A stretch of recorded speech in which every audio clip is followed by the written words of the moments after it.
Good evening. Thank you for joining us. I'm Jeff Herndon. And I'm Julia Thatcher. A Wichita woman is dead. Her husband accused of poisoning her. This happened in Rochester, Minnesota. The medical examiner's office says a deadly dose of a drug she was not prescribed was found in Betty Bowman's body when she died. KSN Samantha Boring live in studio with what led investigators to arrest her husband for murder. Samantha. Jeff, Julia, this is Betty Bowman. She is from Wichita, but worked as a pharmacist in Rochester. Her friend Mary, also in this picture, says Betty was smart, thoughtful, and lit up every room with her smile and sense of humor. Betty's husband, Connor Bowman, is charged with second-degree murder. According to court documents, on August 16th, Betty went into the hospital for severe stomach issues and dehydration.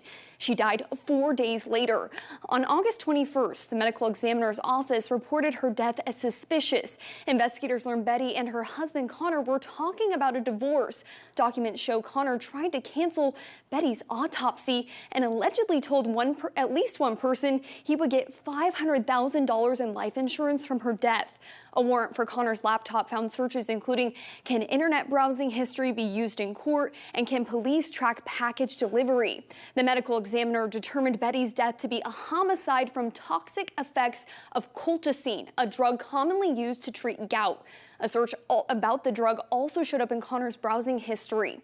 According to the University of Kansas Health System, he worked remotely answering calls for the Poison Control Center. He also was in his medical residency.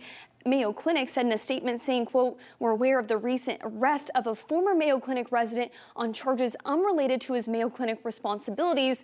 The resident's training at Mayo Clinic ended earlier this month," end quote. Betty's friends set up a GoFundMe for her family to help with any medical or legal costs. They say it's an overwhelming situation and they're struggling right now. Connor is due back in court next Wednesday. Here for you, Samantha Boring, KSN News 3.